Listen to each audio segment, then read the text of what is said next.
Story 1. The Vanishing Swimmer. Our first chilling narrative unfolds on the sun-drenched shores of Crescent Beach, a popular summer destination known for its golden sands and calm, inviting waters. It was the summer of 1998, a season of endless sunshine and carefree laughter. Families flocked to its shores, children built sandcastles, and teenagers reveled in the freedom of long, warm days. But for one family, that summer would forever be etched in their memories as a season of inexplicable terror and profound loss. Emily and David were a young couple, vacationing with their energetic 5-year-old son, Leo. Leo was a spirited boy, full of boundless energy and an insatiable curiosity. He loved the ocean, its vastness and mystery captivating his young mind. Every morning, he would drag his parents to the water's edge, eager to splash in the shallow and chase the retreating waves. Emily, a cautious and attentive mother, always kept a watchful eye on him, never letting him out of her sight, especially near the water. One particularly warm afternoon, the beach was bustling. The air was filled with the joyful sounds of summer. Children shrieking with delight, distant conversations, the rhythmic crash of waves against the shore. Leo, as usual, was playing near the water, a few feet from where Emily sat on her towel, engrossed in a book, but still acutely aware of her son's presence. David had gone to get ice cream from a nearby vendor. Emily looked up from her book, her eyes scanning the familiar stretch of sand where Leo had been playing. He was gone. Her heart leaped into her throat. She stood up, her gaze sweeping frantically across the crowded beach. Panic began to set in. "Leo," she called out, her voice cracking. There was no response.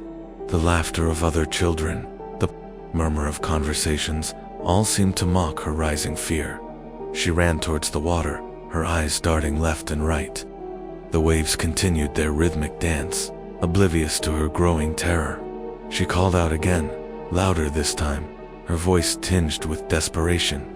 Other beachgoers began to notice her distress, their smiles fading as they realized something was terribly wrong.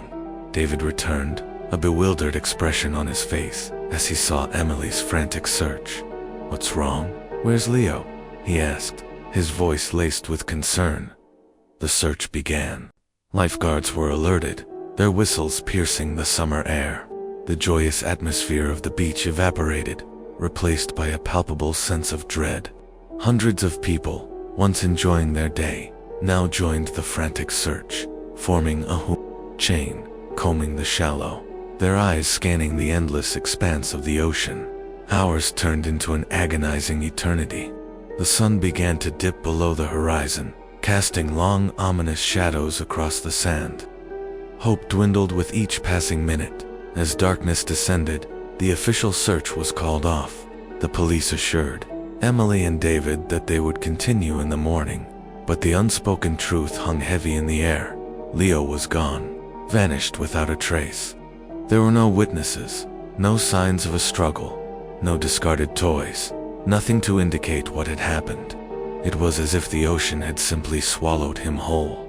In the days and weeks that followed, the mystery of Leo's disappearance deepened. Divers searched the seabed, helicopters scoured the coastline, but no trace of the boy was ever found. The police theorized a drowning, a rogue current, but Emily and David knew in their hearts it was something more. Emily vividly recalled the moment she looked up from her book, a mere second. She swore, and he was there, then he wasn't. It was too sudden, too complete. Years passed, but the pain of Leo's disappearance never faded. Emily and David returned to Crescent Beach every year on the anniversary of his vanishing, hoping for some sign, some closure. And every year, they found nothing but the relentless waves and the haunting silence. But then, 10 years after Leo vanished, something truly disturbing occurred. A young couple, walking along Crescent Beach late one evening, reported hearing a child's laughter coming from the water, followed by a faint, almost childlike voice calling out, "Mommy, I'm cold." They dismissed it as the wind, or perhaps their imagination, until they saw it, a small, faded, red bucket, Leo's favorite, bobbing gently in the surf. A bucket that had been missing since the day he disappeared. They called the police, but by the time officers arrived, the bucket was gone, and the beach was once again silent. To this day, the mystery of Leo's vanishing remains unsolved. Some say that on quiet nights, when the moon is full over Crescent Beach, you can still hear the faint laughter of a child, and the chilling whisper of a boy forever lost to the depths, forever calling for his mother from the cold embrace of the ocean. The initial days following Leo's disappearance were a blur of frantic activity and agonizing uncertainty. The beach, once a symbol of joy and relaxation, transformed into a grim tableau of search parties, their determined faces etched with a mixture of hope and despair. Every grain of sand, every ripple in the water, was scrutinized as if the ocean itself held the answers to their torment. Emily and David clung to each other, their grief a tangible weight that threatened to crush them. The local community, touched by their plight, rallied around them, offering support, food, and endless prayers. Yet, despite the overwhelming outpouring of kindness, a profound sense of isolation settled upon them. How could anyone truly understand the unique horror of a child vanishing into thin air, leaving behind only an echoing silence? As the days stretched into weeks, and the weeks into months, the official search efforts dwindled. The police, their resources stretched thin, eventually closed the active investigation, citing a probable drowning, a tragic accident that the ocean, in its cruel indifference, had claimed. But Emily and David refused to accept this explanation. They knew, with an unwavering certainty that defied logic, that Leo had not simply drowned. Emily replayed that fateful moment countless times in her mind, dissecting every second, every detail. She had looked up, her eyes scanning the familiar spot, and he was there. Then, in the blink of an eye, he was gone. No splash, no cry, no struggle. Just an eerie, unsettling void where her son had been. It was too clean, too sudden, too utterly devoid of any rational explanation. The ocean, she felt, had not merely taken him, it had absorbed him, erased him from existence as if he had never been. Their lives became a perpetual vigil, a silent testament to their enduring love and unwavering hope. Every year, on the anniversary of Leo's vanishing, they would return to Crescent Beach, a pilgrimage of sorrow and remembrance. They would sit on the sand, watching the waves, their hearts aching with a grief that time could not diminish. They hoped for a sign, a whisper from the depths, a tangible connection to their lost son. But the ocean remained silent, its vast expanse holding its secrets close, offering nothing but the relentless ebb and flow of the tides. The beach, once a place of cherished memories, became a haunting reminder of their profound loss. A beautiful but cruel monument to a life tragically cut short. Then, 10 years after Leo vanished, a chilling event occurred, an incident that shattered the fragile peace they had managed to construct around their grief.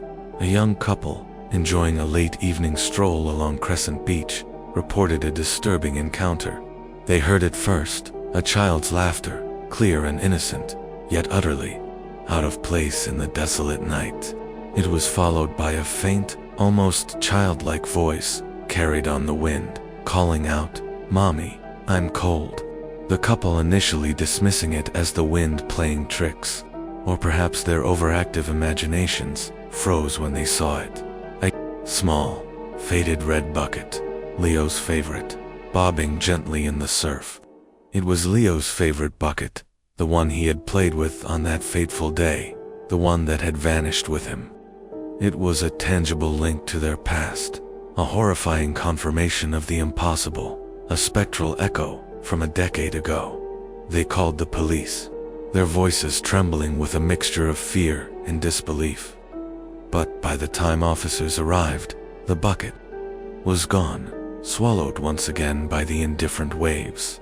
And the beach was once again silent, its secrets guarded by the whispering tides.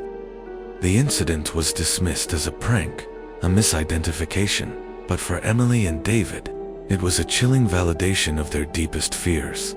Leo was still out there somewhere, tethered to the ocean, a restless spirit forever calling for his mother from the cold, unforgiving embrace of the deep. The laughter, the voice, the bucket, they were not mere coincidences. They were spectral breadcrumbs, leading them deeper into the heart of an enduring mystery. To this day, the mystery of Leo's vanishing remains unsolved, a chilling testament to the ocean's unfathomable power and the enduring, haunting presence of a child lost to its depths. Some say that on quiet nights, when the moon is full over Crescent Beach, you can still hear the faint, ethereal laughter of a child, and the chilling whisper of a boy forever lost to the depths, forever calling for his mother from the cold, unforgiving embrace of the ocean, a spectral echo of a tragedy that refuses to be forgotten, a haunting melody carried on the wind for all eternity. Story 2. The Whispering Dunes. Our second unsettling account transports us to the desolate, windswept dunes of the Outer Banks, a stretch of barrier islands off the coast of North Carolina.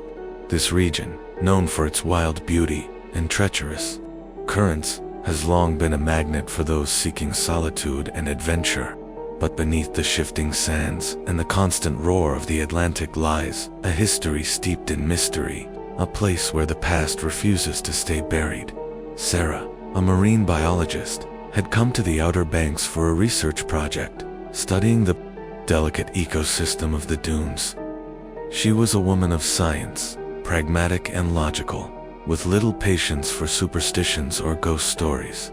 Her days were spent collecting samples, observing wildlife, and meticulously documenting her findings. Her evenings were often spent alone in her rented cottage, the only sounds the relentless wind and the distant crash of waves.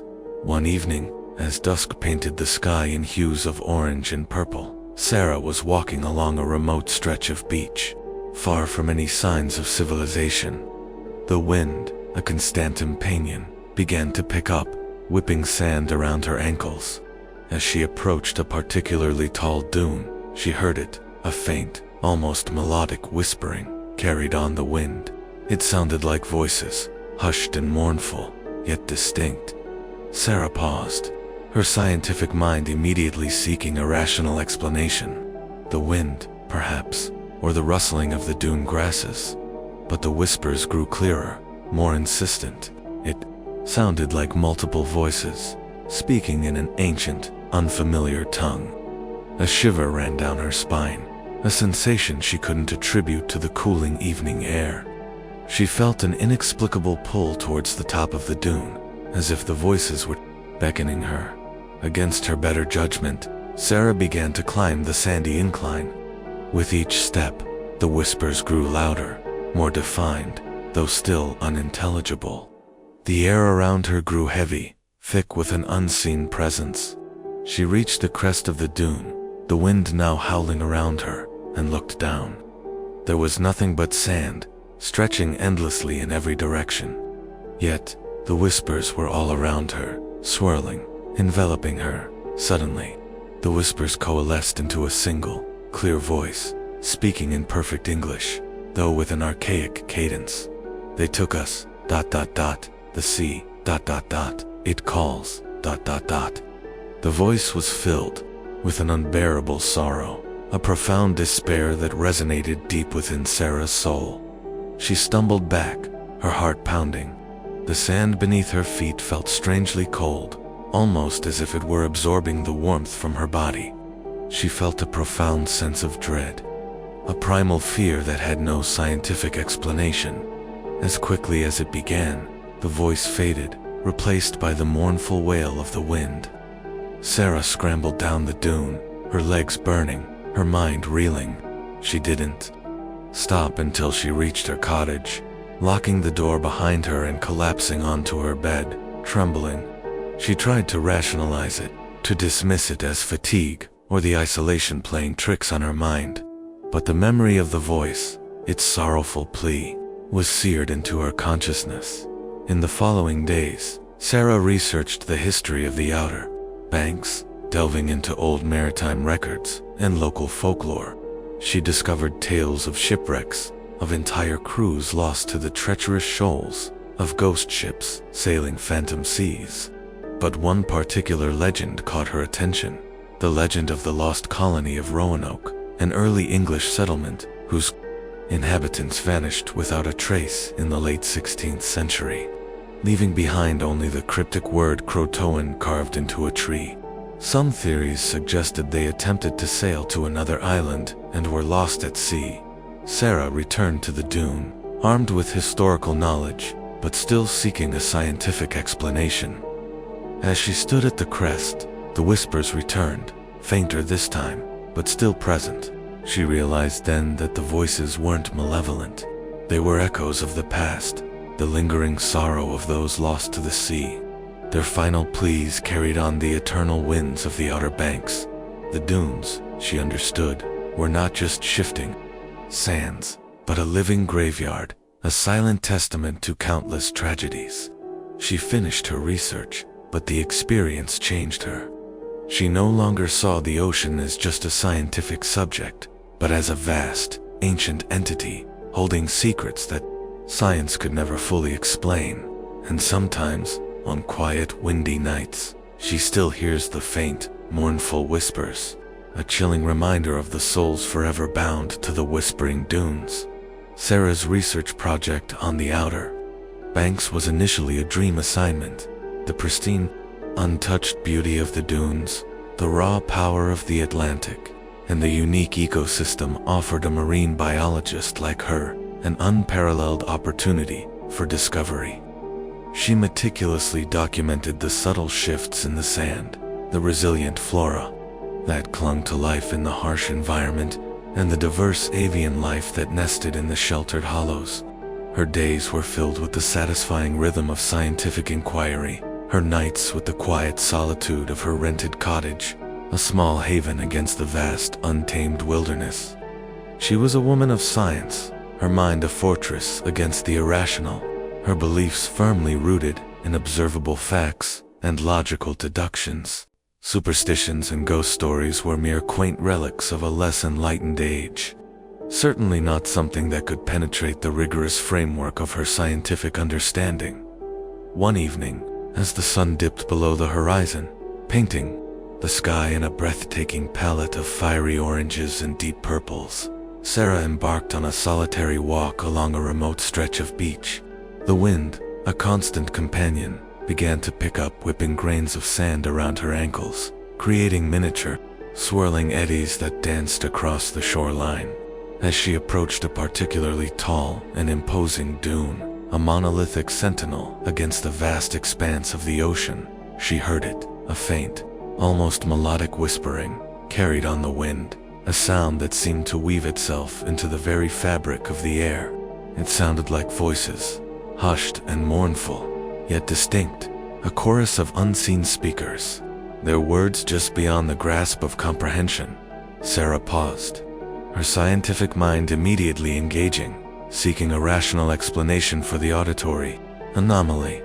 The wind, perhaps, or the rustling of the tough, resilient dune grasses, creating an acoustic illusion.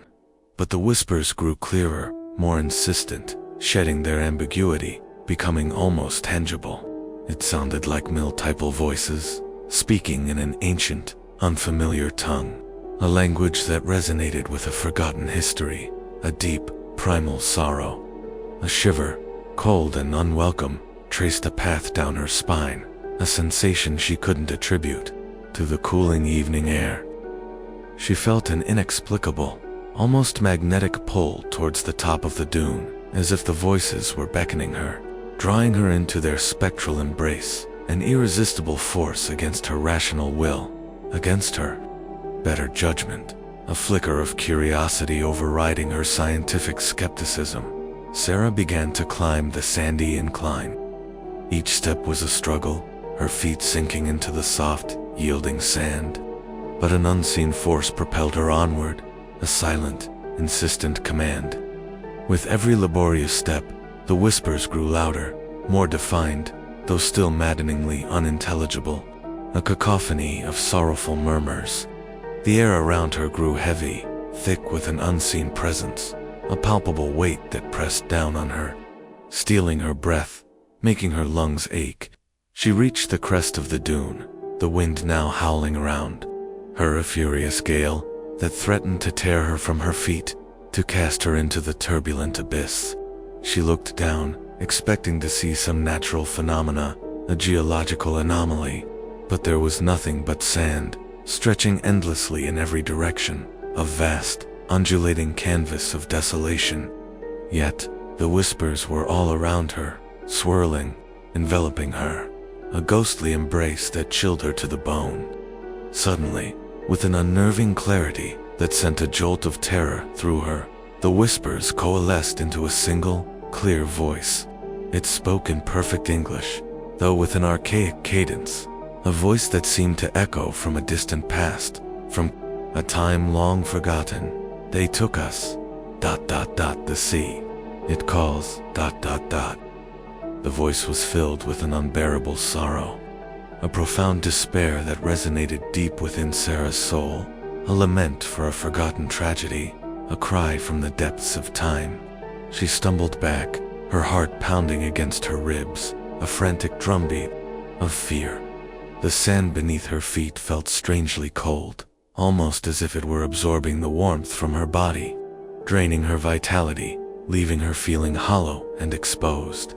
She felt a profound sense of dread, a primal fear that had no scientific explanation, a terror that transcended logic and reason, a chilling realization that she was encountering something beyond the realm of her understanding. As quickly as it began, the voice faded, replaced by the mournful, desolate wail of the wind, a sound that seemed to carry the echoes of countless lost souls, a haunting symphony of despair. Sarah scrambled down the dune, her legs burning with exertion, her mind reeling from the inexplicable encounter. She didn't stop until she reached the relative safety of her cottage. Locking the door behind her with trembling hands and collapsing onto her bed, her body trembling uncontrollably, her nerves frayed, she tried desperately to rationalize it, to dismiss it as fatigue, or the isolation playing cruel tricks on her mind, a figment of her overactive imagination. But the memory of the voice, its sorrowful plea, its ancient cadence, was seared into her consciousness, an indelible mark that would forever haunt her waking hours and invade her dreams. In the following days, Sarah, driven by an insatiable need for answers, immersed herself in the history of the Outer Banks. She delved into dusty old maritime records, poring over accounts of shipwrecks and disappearances, each one a tragic tale of lives lost to the treacherous waters. She devoured local folklore, tales of ghost ships sailing phantom seas, and spectral figures wandering the desolate shores, their stories interwoven with the very fabric of the land. She discovered a wealth of tragic stories, each one adding another layer to the unsettling mystery of the Whispering Dunes. But one particular legend caught her attention, a chilling historical enigma that resonated deeply with her recent experience. The legend of the lost colony of Roanoke, an early English settlement whose inhabitants vanished without a trace in the late 16th century, leaving behind only the cryptic word Croton carved into a tree. Some theories suggested they attempted to sail to another island and were lost at sea, their fate forever shrouded in mystery, their voices perhaps echoing in the very dunes she had encountered. Armed with this newfound historical knowledge, but still seeking a scientific explanation, Sarah returned to the dune.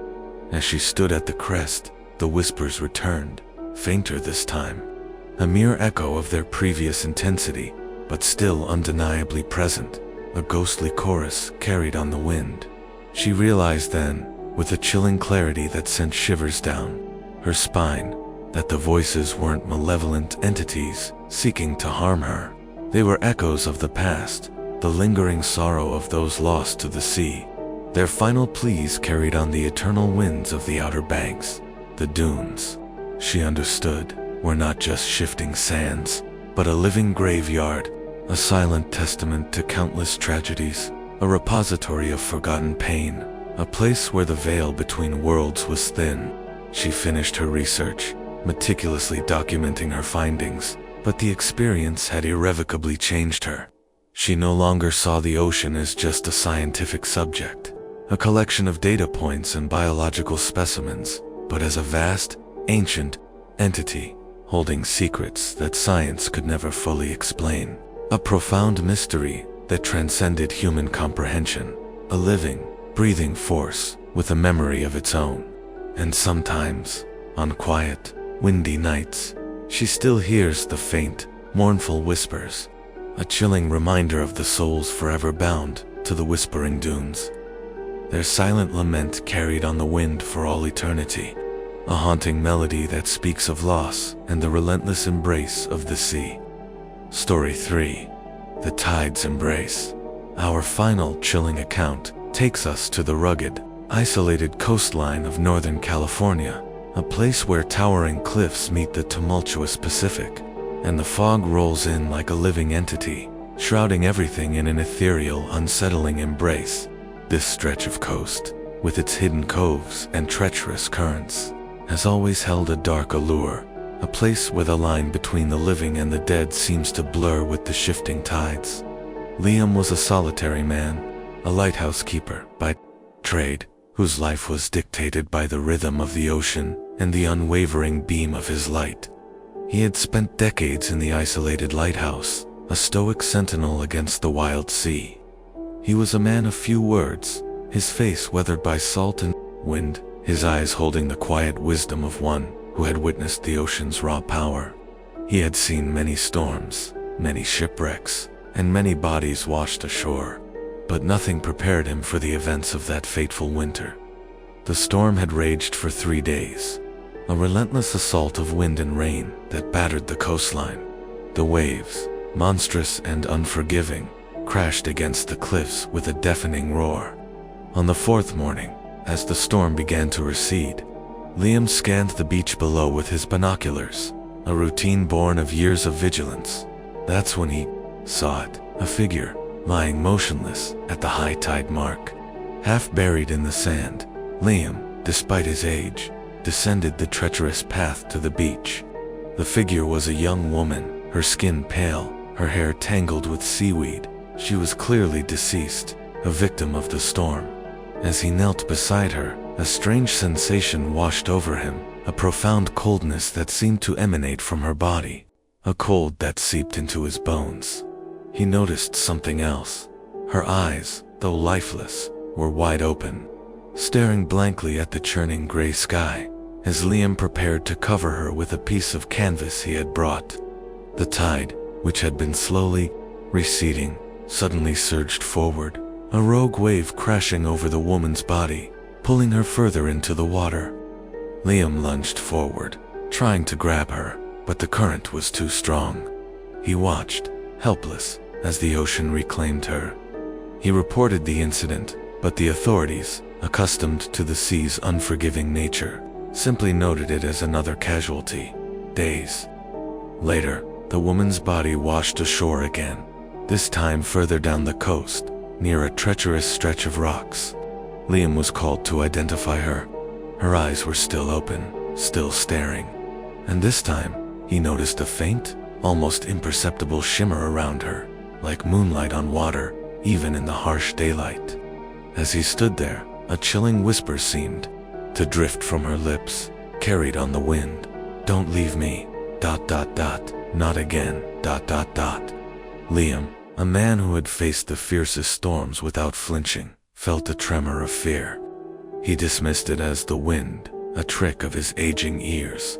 But the image of her open, staring eyes, and the whispered plea, haunted him. He began to see her in his dreams, her pale face emerging from the waves, her eyes fixed on him, her lips moving. In a silent plea, the incidents escalated. Objects in the lighthouse would move on their own.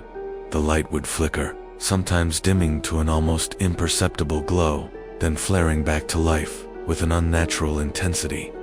He would hear faint, wet footsteps echoing in the empty spiral staircase, and the distinct sound of dripping water, even when there was no rain. He knew, with a chilling certainty, that the woman was not at peace. She was trapped, tethered to the shore, and she was reaching out. One night, during a particularly heavy fog, Liam was making his rounds. As he reached the top of the lighthouse, he saw her. She was standing at the edge of the railing, her back to him, her long wet hair swaying in the wind. Her dress, the same one she had worn when he found her, clung to her body. He called out to her, his voice a hoarse whisper.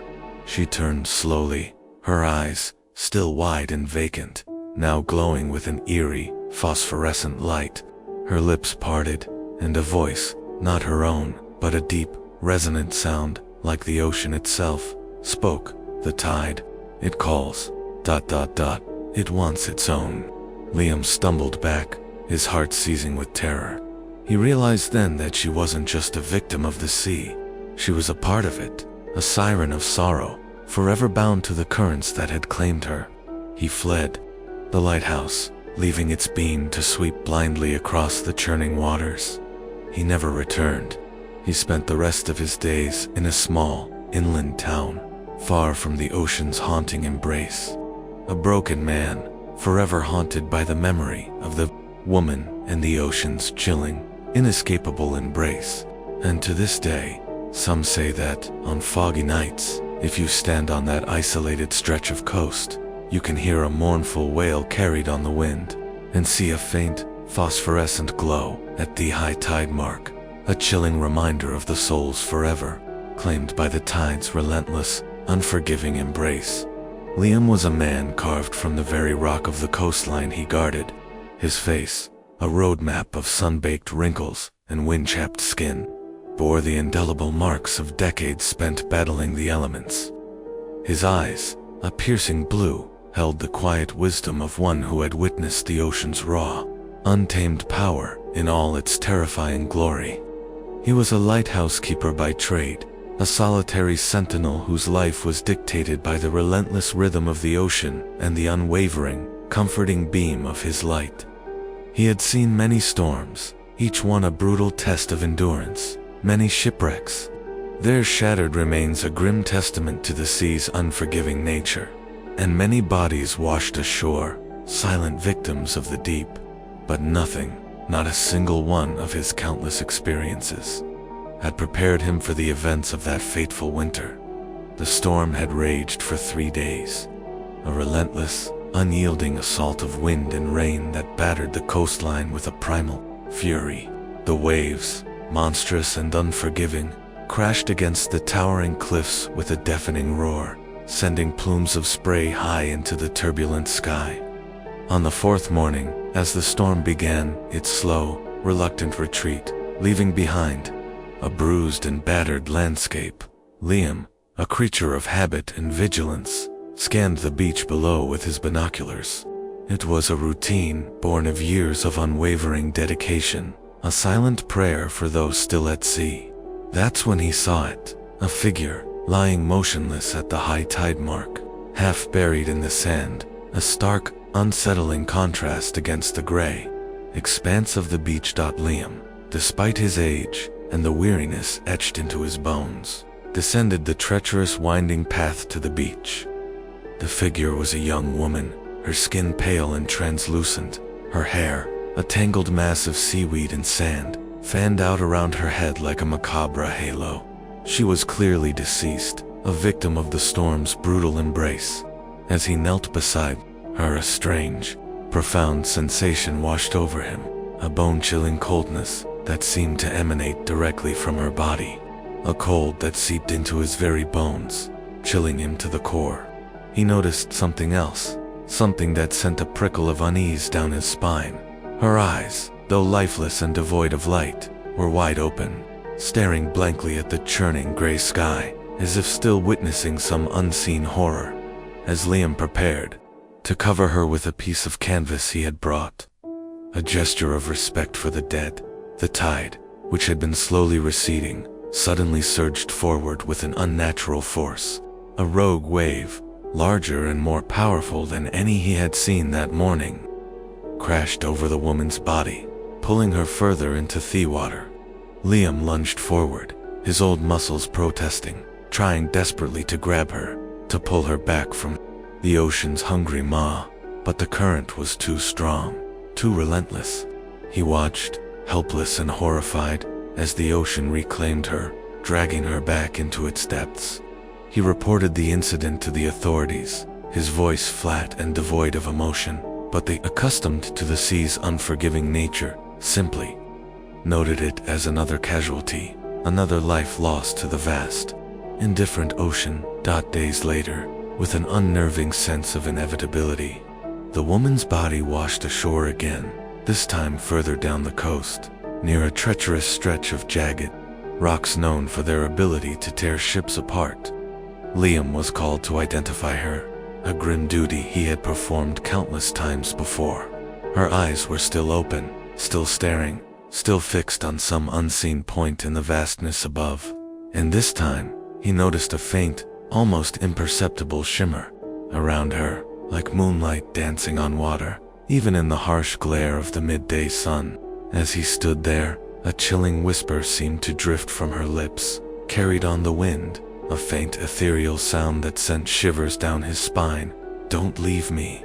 Not again." Liam, a man who had faced the fiercest storms without flinching, a man whose resolve was as unyielding as the granite cliffs, felt a tremor of fear, a cold, insidious dread that burrowed deep into his soul. He tried to dismiss it, to rationalize it as the wind playing tricks on his aging ears, a figment of his overactive imagination. But the image of her open, staring eyes, and the whispered plea, haunted him, invading his thoughts, disrupting his sleep. He began to see her in his dreams, her pale face emerging from the turbulent waves, her eyes fixed on him with an unsettling intensity, her lips moving in a silent, desperate plea, a silent scream for release. As the days turned into weeks, the incidents escalated, becoming more frequent, more unsettling. Objects in the lighthouse would move on their own, small, inexplicable shifts that defied logic. The light, his steadfast companion, would flicker, erratically, sometimes dimming to an almost imperceptible glow, then flaring back to life with an unnatural, blinding intensity.